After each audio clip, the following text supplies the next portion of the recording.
দেশের টোল প্লাজাগুলো যেন এক একটি হরিলুটের আখড়া। সরকারি চুক্তি ছাড়াই ইউনিফাইড টোল সিস্টেম সার্ভারে লগ ইন করে টোল আদায়ের স্পর্শকাতর তথ্য মুছে ফেলছে বেসরকারি প্রতিষ্ঠান রেগনাম রিসোর্সেস। সড়ক ও জনপথ বিভাগের এক শ্রেণীর অসাধু কর্মকর্তার যোগসাজশে প্রতি মিনিটে লোপাট হচ্ছে প্রায় 10,000 টাকা। বিশেষজ্ঞদের মতে এসব জালিয়াত এত সূক্ষ্মভাবে হয়ে থাকে যা সাধারণ অডিটে ধরা যায় না। তাই সুযোগের সদ্ব্যবহার করে কিছু অসাধু কর্মকর্তা হাতিয়ে নিচ্ছে কোটি টাকা। গোলাম মুর্শেদের প্রতিবেদন থেকে Farzana হাসিনের desk report.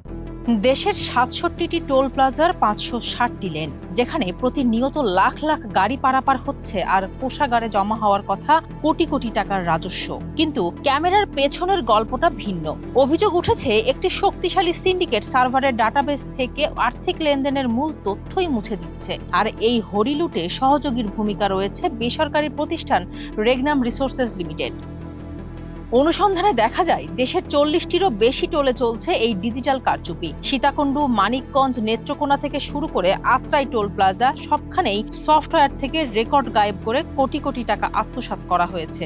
Video footage বিশ্লেষণে দেখা যায় প্রতি ১০ মিনিটে গড়ে ১৯০ টাকার টোল সফটওয়্যার কম ইনপুট দেওয়া হচ্ছে। অর্থাৎ প্রতি মিনিটে সরকারের রাজস্ব ক্ষতি হচ্ছে ১০,০০০ টাকা, যা বছরে দাঁড়ায় প্রায় ৬০০ কোটি টাকায়। কোথাও ১৫০ টাকার টোল এন্ট্রি হচ্ছে না, কোথাও আবার ৬০ টাকার মাইক্রোবাসের টোল দেখানো হচ্ছে ৩০ টাকা। কোনো চুক্তি ছাড়াই স্পর্শকাতর এই সফটওয়্যার রেগনামের কর্মীদের কেন চালাতে দেওয়া হচ্ছে তা নিয়ে খোদ স্থানীয় প্রকৌশলীদের মনেই রয়েছে প্রশ্ন। এ বিষয়ে জানতে চাইলে নাটোর সহজের নির্বাহী প্রকৌশলী জানান, তারা সফটওয়্যার রিলেটেড কাজের প্রয়োজন হলে হেড অফিসকে জানায়। হেড অফিস সবসময় রেগনাম রিসোর্সের লোকজনকেই পাঠায়। তবে টাকার গরমিলের সুনির্দিষ্ট প্রমাণ ও ভিডিওর কথা উল্লেখ করতেই তিনি ফোন কেটে দেন। অন্যদিকে সড়ক বিভাগের তত্ত্বাবধায়ক প্রকৌশলী ও সিনিয়র সিস্টেম অ্যানালিস্ট বলেন, তারা সিভিল বিষয়ে কাজ করেন, সফটওয়্যারের বিষয়ে তাদের তেমন জানা নেই।